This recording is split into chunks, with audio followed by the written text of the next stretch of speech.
Hi friends. IOCL Indian oil corporation limited பார்த்தீங்கன்னா அப்ரெண்டிஸ்ஷிப்கான notification வெளியிட்டிருக்காங்க. அதை பற்றின முக்கியமான விவரங்களை பார்க்கலாம். சரிங்களா? மொத்தம் 3 கேட்டகரி. அதாவது ஐடிஐ முடித்தவங்க, ரெண்டாவது வந்து பார்த்தீங்கன்னா டிப்ளமோ முடித்தவங்க, தேர்டாக வந்து பார்த்தீங்கன்னா டிகிரி முடித்தவங்க. சரிங்களா? மேலும் முக்கியமான விவரங்களை பார்க்கலாம். இது வந்து சதர்ன் ரீஜன் தான் கம்ப்ளீட்டாக. அதாவது தமிழ்நாடு, புதுச்சேரி, கர்நாடகா, கேரளா, ஆந்திர பிரதேஷ், தெலுங்கானா. சரிங்களா? இந்த ஸ்டேட்டில் இருக்கவங்க மட்டும்தான் இப்போதைக்கு விட்டுருக்காங்க. ஸோ அதை பற்றின முக்கியமான விவரங்களை பார்க்கலாம். ஃபஸ்ட்டு கேட்டகரி வந்து பார்த்திங்கன்னா ட்ரேட் ஐடிஐ முடிச்சவங்களுக்கு வந்து, அதாவது fitter, electrician, electronic mechanic, instrument mechanic, machinist, இந்த 5 ட்ரேடு மட்டும் தான் சொல்லியிருக்காங்க. ஸோ வேகன்சி பார்த்தீங்கன்னா மொத்தம் ஒரு 5 வேகன்சி சொல்லியிருக்காங்க. அதில் யூஆர் கோட்டாக்கு வந்து 4 வேகன்சி, ஓபிசிக்கு வந்து ஒரு வேகன்சி சொல்லியிருக்காங்க. ஓகேங்களா? மற்றபடி இடபிள்யூஎஸ், எஸ்சி, எஸ்டி, பிடபிள்யூடி கேண்டிடேட்லாம் 0ன்னு சொல்லியிருக்காங்க. இந்த யூஆர் கோட்டாக்கு நீங்கள் வந்து காம்ப்ளீட் பண்ணலாம். ஓகேங்களா? ஸோ மொத்தம் 5 வேகன்சி தான் இருக்குது. அதை கரெக்டாக செக் பண்ணிக்கோங்க. அப்போ செகண்ட் கேட்டகரி வந்து பார்த்தீங்கன்னா டிப்ளமோ முடித்தவங்க, டெக்னீஷியன் அப்ரெண்டிஸ்ஷிப் அப்படின்னு சொல்லுவாங்க. ஸோ அதில் வந்து பார்த்தீங்கன்னா mechanical, electrical, instrumentation, civil, electrical and electronics, அதுக்கப்புறம் எலக்ட்ரானிக்ஸ்னு சொல்லிட்டு இத்தனை ஃபீல்டுக்கு வந்து சொல்லியிருக்காங்க. ஓகேங்களா? ஸோ இந்த டிசிப்ளின் நீங்கள் முடிச்சிருந்தீங்கன்னா நீங்கள் அப்ளை பண்ணலாம். இதுக்குமே வந்து பார்த்தீங்கன்னா மொத்தம் 5 வேகன்சி தான் சொல்லியிருக்காங்க. யூஆர் கோட்டாக 4, ஓபிசிக்கு வந்து 1 சொல்லியிருக்காங்க. ஓகேங்களா? ஸோ இது எல்லாத்துக்கும் வந்து பார்த்தீங்கன்னா தமிழ்நாடு, புதுச்சேரி பீப்புள்ஸ் வந்து அப்ளை பண்ணலாம். காமனாக தான் சொல்லியிருக்காங்க. ஓகேங்களா? அப்புறம் தேர்டாக வந்து பார்த்தீங்கன்னா டிகிரி, கிராஜுவேட் அப்ரெண்டிஸ்ஷிப்னு சொல்லுவாங்க டிகிரி முடிச்சவங்களுக்கு. அது வந்து பார்த்தீங்கன்னா அதாவது மொத்தம் 35 வேகன்சி சொல்லியிருக்காங்க. அதில் யூஆர் கோட்டாக்கு 17 வேகன்சி, இடபிள்யூஎஸ்க்கு 3, எஸ்சிக்கு 6, எஸ்டிக்கு வந்து 0 சொல்லியிருக்காங்க, ஓபிசிக்கு வந்து 9 சொல்லியிருக்காங்க.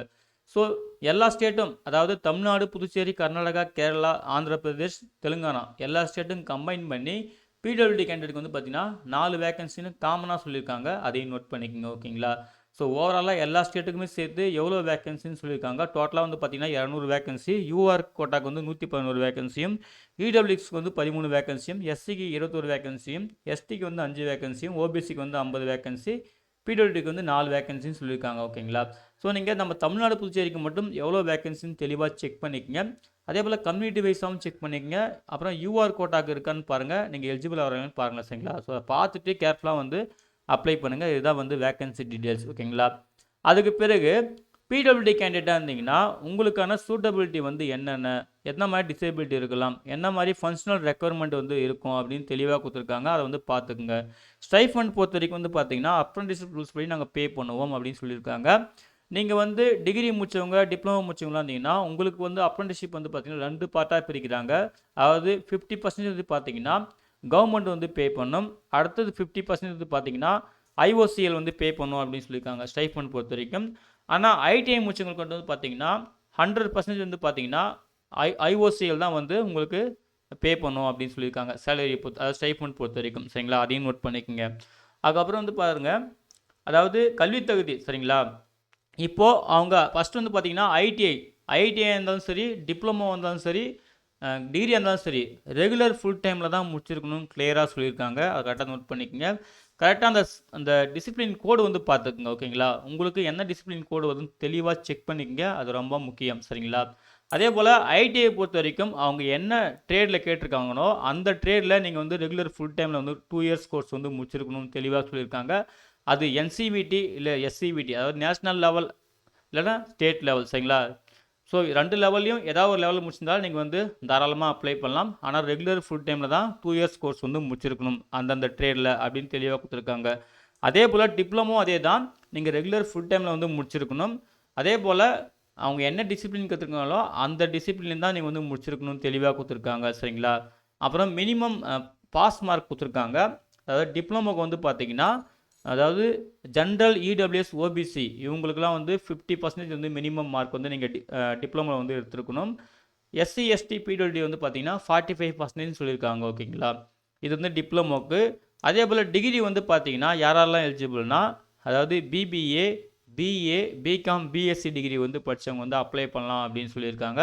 இவங்களுக்குமே வந்து மினிமம் பாஸ் மார்க் வந்து பார்த்தீங்கன்னா, அதாவது டிகிரி அதில் வந்து 50% நீங்கள் வந்து மினிமம் செக்யூர் பண்ணியிருக்கணும். எஸ்சி, எஸ்டி, பிடபிள்யூடி கேண்டிடேட் பொறுத்த வரைக்கும் 45% செக்யூர் பண்ணியிருந்தாலே போதும், நீங்கள் வந்து எலிஜிபிள் அப்படின்னு சொல்லியிருக்காங்க. முக்கியமான விஷயம், ரெகுலர் ஃபுல் டைமில் முடிச்சிருக்கணும்னு சொல்லியிருக்காங்க. ஓகேங்களா? அதுக்கு பிறகு வந்து பார்த்தீங்கன்னா உங்கள் சிஜிபிஏ, லெட்டர் கிரேடு இந்த மாதிரிலாம் இருந்துச்சுன்னா அதை வந்து எப்படி வந்து கன்வெர்ட் பண்ணி நீங்கள் வந்து என்ட்ரு பண்ணணும்னு சொல்லிட்டு அதுக்கான டீட்டெயில் கைட்லைன் கொடுத்துருக்காங்க, அதையுமே தெளிவாக செக் பண்ணிக்கங்க. அதுக்கப்புறம் லேட்டர் என்ட்ரி கூட எலிஜிபிள் தான். இப்போ டிப்ளமோ வந்து பார்த்தீங்கன்னா, சில பேர் டைரெக்டாக செகண்ட் வச்சுருப்பாங்க இல்லையா, அவங்களுமே எலிஜிபிள் அப்படின்னு சொல்லியிருக்காங்க. ஸோ நீங்களுமே அப்ளை பண்ணலாம். அதே போல் நீங்கள் ஆல்ரெடி அப்ரெண்டிஸ்ஷிப் முடிச்சிட்ருக்கீங்க, இல்லை அப்ரெண்டிஸ்ஷிப் போயிட்டுருக்கீங்கன்னா, நீங்கள் நாட் எலிஜிபிள் டு அப்ளை அப்படின்னு தெளிவாக கொடுத்துருக்காங்க. ஒன்லி ஃப்ரெஷ் கேண்டிடேட் தான் அப்ளை பண்ணணும்னு சொல்லியிருக்காங்க. ஓகேங்களா? அப்புறம் நீங்கள் வந்து ரிசல்ட்ஸ்லாம் வெயிட் பண்ணுறீங்கன்னா, அதுக்கு வந்து நீங்கள் வந்து அப்ளை பண்ணக்கூடாது, நாட் எலிஜிபிள்னு சொல்லியிருக்காங்க. அதையும் வந்து பார்த்துக்குங்க. சரிங்களா? அதே போல் அப்ளை பண்ணும்போது நீங்கள் வந்து எம்ப்ளாய்மெண்ட் ஆஃபீஸில் வந்து ரிஜிஸ்ட்ரேஷன் பண்ணியிருக்கீங்க, அதெல்லாம் வந்து நீங்கள் வச்சுருந்தீங்கன்னா அதையுமே ரெடியாக வச்சுக்கோங்க. ஆன்லைனில் அப்ளை பண்ணும்போது தேவைப்படலாம் அப்படின்னு சொல்லியிருக்காங்க. ஓகேங்களா? எம்ப்ளாய்மெண்ட் ஆஃபீஸ் நம்ம ரிஜிஸ்ட்ரேஷன் பண்ணுவோம் இல்லையா, எம்ப்ளாய்மெண்ட் எக்ஸ்சேஞ்ச் ரிஜிஸ்ட்ரேஷன் நம்பர்லாம் இருக்கும். ஸோ அந்த க்ரெடென்ஷியல்லாம் நீங்கள் டாக்குமெண்ட் இருந்துச்சுன்னா அதையுமே ரெடியாக வச்சுக்கோங்க. அப்ளை பண்ணும்போது அந்த டீல்ஸ் கூட கேட்கலாம். ஸோ அதையும் நீங்கள் ஃபில் பண்ணுற மாதிரி இருக்குன்னு சொல்லியிருக்காங்க. அதையும் வந்து பார்த்துக்குங்க. சரிங்களா? அதுக்கப்புறம் கம்ப்ளீட்டாக வந்து ரெகுலர் ஃபுல் டைமில் முடிச்சவங்க மட்டும் தான் அப்ளை பண்ணணும். பார்ட் டைம்லையோ இல்லை டிஸ்டன்ஸ் லேர்னிங்லையோ படித்தவங்க வந்து அப்ளை பண்ணக்கூடாதுன்னு அகைன் சொல்லியிருக்காங்க. அதே போல் ஹையர் ப்ரொஃபஷனல் குவாலிஃபிகேஷன் இப்போது அவங்க ஐடிஐ கேட்டிருந்தா அது ஐடிஐ முடித்தவங்க மட்டும் தான் அப்ளை பண்ணணும். டிப்ளமோ கேட்டிருந்தா டிப்ளமோ முடித்தவங்க மட்டும் தான் அப்ளை பண்ணணும். அதுக்கப்புறம் பிஎஸ்சி பிபிஏ இந்த மாதிரி கேட்டிருந்தா அதை முடிச்சவங்க மட்டும் தான் அப்ளை பண்ணணும்னு சொல்லியிருக்காங்க. அதுக்கு மேலே பிஇ எம்பிஏ இந்த மாதிரி பிஜி டிகிரிலாம் படிச்சிருந்தீங்கன்னா அப்ளை பண்ணக்கூடாது, நாட் எலிஜிபிள்னு சொல்லியிருக்காங்க. அதையும் வந்து பார்த்துக்குங்க. ட்ரைனிங் பீரியடு பொறுத்த வரைக்கும் 12 மந்த், அதாவது 1 இயர் தான் தெளிவாக சொல்லியிருக்காங்க. ஏஜ் லிமிட் வந்து பார்த்தீங்கன்னா மினிமம் 18 வயசு, மேக்ஸிமம் வந்து 24 வயசுன்னு சொல்லியிருக்காங்க. ஏஜ் ரிலாக்ஸேஷனுமே இருக்குது. 5 இயர்ஸ், அதாவது எஸ்சி எஸ்டிக்கு 5 இயர்ஸ், ஓபிசிக்கு வந்து பார்த்தீங்கன்னா 3 இயர்ஸ் சொல்லியிருக்காங்க. அப்புறம் பிடபிள்யூடி கேண்டிடேட்டுக்கு வந்து பார்த்தீங்கன்னா கம்யூனிட்டி வைஸாக சொல்லியிருக்காங்க. ஓகேங்களா? அதிலே எஸ்சி எஸ்டிக்கு 15, அதாவது 15 இயர்ஸ், அதுக்கப்புறம் ஓபிசி வந்து பார்த்தீங்கன்னா 13 இயர்ஸ் சொல்லியிருக்காங்க. அப்புறம் ஜென்ரலாக வந்து பார்த்தீங்கன்னா 10 இயர்ஸ்னு சொல்லியிருக்காங்க. ஸோ தெளிவாக நோட் பண்ணிக்கோங்க. கட் ஆஃப் டேட் வந்து பார்த்தீங்கன்னா எல்லா எலிஜிபிலிட்டி கிரைட்டேரியாவுக்கும் கட் ஆஃப் டேட் வந்து பார்த்தீங்கன்னா 31 ஜனவரி 2025 இந்த டேட் நோட் பண்ணிக்கோங்க. அதைப்படி தான் வந்து எல்லாமே கால்குலேட் பண்ணுவாங்க. சரிங்களா? செலெக்ஷன் மெத்தட் வந்து பார்த்தீங்கன்னா ப்ராப்பராக வந்து மெரிட் பேசிஸ் தான். நீங்கள் உங்கள் அகாடமிக் குவாலிஃபிகேஷனில் என்ன மார்க் வந்து செக்யூர் பண்ணியிருக்கீங்களோ அந்த பர்சன்டேஜ் அடிப்படையில் தான் வந்து பார்த்தீங்கன்னா அவங்க வந்து செலக்ட் பண்ணுவோம் சொல்லியிருக்காங்க. அதே போல் எந்த விதமான ரிட்டன் டெஸ்ட்டும் கிடையாது, இன்டர்வியூவும் கிடையாதுன்னு தெளிவாக சொல்லியிருக்காங்க. அதையும் நோட் பண்ணிக்கோங்க. ஓகேங்களா? அதே போல் ஷார்ட் லிஸ்ட் பண்ண கேண்டிடேட் வந்து பார்த்தீங்கன்னா டாக்குமெண்ட் வெரிஃபிகேஷன் வந்து நாங்கள் கால் பண்ணுவோம். அதுக்கப்புறம் ஒரு மெடிக்கல் ஃபிட்னஸ் டெஸ்ட்டுமே இருக்கும். இதில் எல்லாமே நீங்கள் கம்ப்ளீட்டாக பாஸ் பண்ணால் மட்டும்தான் உங்களுக்கு வந்து அப்ரெண்டிஸ்ஷிப்க்கான அப்பாயின்மெண்ட்டே கிடைக்கும் அப்படின்னு சொல்லியிருக்காங்க. ஸோ அந்த என்கேஜ்மெண்ட், அதாவது மெடிக்கல் ஃபார்மேட்டுக்கு வந்து பார்த்தீங்கன்னா இந்த லிங்க்கில் நீங்கள் போய் கிளிக் பண்ணி அதை நீங்கள் தெரிஞ்சுக்கங்க, அந்த ஃபார்மேட்டையும் எடுத்துக்கங்க சொல்லியிருக்காங்க. அதாவது ப்ரீ என்கேஜ்மெண்ட் மெடிக்கல் ஃபிட்னஸ் அப்படின்னு சொல்லுவாங்க. அந்த மெடிக்கல் ஃபிட்னஸ்க்கான ஃபார்மேட்டுமே இருக்குது, அதுக்கான லிங்க்குமே கொடுத்துருக்காங்க. அதையுமே செக் பண்ணி நீங்கள் யூஸ் பண்ணிக்கோங்க. சரிங்களா? அதுக்கப்புறம் வந்து நீங்கள் எஸ்சி எஸ்டி ஓபிசி அப்புறம் இதெல்லாம் வந்து இந்த கேட்டகரியாக இருந்தீங்கன்னா கரெக்டாக அப்ளை பண்ணும்போதே கொடுத்து அப்ளை பண்ணுங்கள். சப்போஸ் நீங்கள் யூஆர் கேட்டகரிக்கு அப்ளை பண்ணிங்கன்னா உங்களுக்கு எந்த வித கன்செஷனும் கிடைக்காது, ரிலாக்ஸேஷனும் கிடைக்காது அப்படின்னு தெளிவாக கொடுத்துருக்காங்க. ஸோ அப்ளை பண்ணும்போது கேர்ஃபுல்லாக அப்ளை பண்ணுங்கள் சொல்லியிருக்காங்க. அப்புறம் ஜென்ரல் இன்ஸ்ட்ரக்ஷன் கொடுத்துருக்காங்க. கம்ப்ளீட்டாக நீங்கள் ஆன்லைன் மோடு தான் அப்ளை பண்ணணும். அதாவது நேட்ஸ் போர்ட்டல்லே நீங்கள் வந்து இதுக்கு அப்ளை பண்ணலாம்னு சொல்லியிருக்காங்க. இதுக்கு வந்து பார்த்தீங்கன்னா 16 பிப்ரவரி 2025 தான் லாஸ்ட் டேட் அப்படின்னு சொல்லியிருக்காங்க. ஸோ குயிக்காக ரெஃபர் பண்ணிவிட்டு அப்ளை பண்ணுங்கள், மிஸ்டேக் இல்லாமல் அப்ளை பண்ணுங்கள். நீங்கள் வந்து ஐடி, அதாவது ட்ரேட் அப்ரெண்டிஸ்ஷிப் அப்ளை பண்ணுறீங்கன்னா உங்களுக்கான லிங்க்குமே கொடுத்துருக்காங்க. apprenticeshipindia.org அந்த லிங்க்கில் போய்ட்டு அப்ளை பண்ணணும். நீங்கள் டிப்ளமோ முடிச்சிருந்தீங்கன்னா, டிப்ளமோ இல்லை டிகிரி முடிச்சிருந்து அதுக்கான அப்ரெண்டிஸ்ஷிப் அப்ளை பண்ணிங்கன்னா இந்த கேட்டகரி வந்து பார்த்தீங்கன்னா nats.education.government வெப்சைட்டில் போய்ட்டு அப்ளை பண்ணணும்னு தெளிவாக கொடுத்துருக்காங்க. ஸோ லிங்க்கு கரெக்டாக வந்து ப்ராப்பராக யூஸ் பண்ணிக்கோங்க. ஓகேங்களா? அதே போல் லாஸ்ட் டேட் அகைன் சொல்லியிருக்காங்க. 16 பிப்ரவரி 2025 தான் லாஸ்ட் டேட் அப்படின்னு சொல்லியிருக்காங்க. ஸோ தெளிவாக வந்து அதுக்கு முன்னாடி அப்ளை பண்ணிக்கோங்க. அப்ளை பண்ணும்போது இமெயில் ஐடி, ஆக்டிவ் இருக்கிற இமெயில் ஐடி மொபைல் நம்பர் கொடுத்து அப்ளை பண்ணுங்கள். கரெக்டாக அப்ரெண்டிஸ்ஷிப் ட்ரைனிங் முடிகிற வரைக்கும் அதை மெயின்டைன் பண்ணிக்கோங்க அப்படின்னு தெளிவாக கொடுத்துருக்காங்க. அதையும் வந்து பார்த்துக்குங்க. அதுக்கப்புறம் ஒன்ஸ் அப்ளை பண்ணிட்டதுக்கப்புறம் அஃபிஷியல் வெப்சைட்டு, அதாவது ஐஓசிஎலோட அஃபிஷியல் வெப்சைட்டை அப்பப்போ செக் பண்ணிட்டே இருங்க, ஃப்ரீக்வெண்ட்டாக செக் பண்ணிகிட்டே இருங்க சொல்லியிருக்காங்க. அப்போ தான் உங்களுக்கு வந்து அப்டேட்லாம் வந்து சேரும்.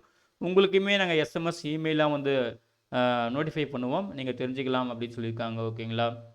அதுக்கப்புறம் கேண்டிடேட் வந்து பார்த்தீங்கன்னா ஏதாவது ஒரு டிசிப்ளினுக்கு தான் வந்து ஒரு கோடுக்கு தான் வந்து அப்ளை பண்ணணும். சரிங்களா? மல்டிபிள் போஸ்ட்டுக்கு வந்து அப்ளை பண்ணக்கூடாது, இல்லை ரிஜெக்ட் ஆகும்னு தெளிவாக கொடுத்துருக்காங்க. கரெக்டாக ப்ராப்பராக அப்ளை பண்ணுங்கள். இன்கம்ப்ளீட்டாக இருந்துச்சுன்னா ரிஜெக்ஷன் ஆகும்னு சொல்லிட்டு ரிஜெக்ட் ஆகிறதுக்கான கைட்லைன்ஸ் கொடுத்துருக்காங்க, ரீசனுமே கொடுத்துருக்காங்க. ஸோ அப்ளை பண்ணும்போது கேர்ஃபுல்லாக வந்து அப்ளை பண்ணுங்கள். சரிங்களா? அதுக்கப்புறம் வந்து பார்த்தீங்கன்னா நீங்கள் டாக்குமெண்ட் வெரிஃபிகேஷனுக்கு வந்து செலக்ட் ஆகிட்டிங்கன்னா அதுவே உங்களுக்கு வந்து செலெக்ஷன் ஆர்டர் கிடையாது. ஸோ மெடிக்கல் ஃபிட்னஸ் எல்லா ப்ராசஸையும் நீங்கள் வந்து கம்ப்ளீட் பண்ணணும். அப்போ தான் உங்களுக்கு வந்து அப்பாயின்மெண்ட் கிடைக்கும் அப்படின்னு சொல்லியிருக்காங்க ஒரு லைன் வந்து பார்த்தீங்கன்னா. இது கம்ப்ளீட்டாக அப்ரெண்டிஸ்ஷிப் மட்டும்தான். எந்த விதமான நாங்கள் வந்து தற்காலிகமாகவோ இல்லை நிரந்தரமாகவோ நாங்கள் வந்து இந்த வேலையை கிடையாது. அப்ரெண்டிஸ்ஷிப் முடிஞ்சிச்சுன்னா அவ்வளோதான் அப்படின்னு தெளிவாக கொடுத்துருக்காங்க. அதையும் நோட் பண்ணிக்கோங்க சரிங்களா.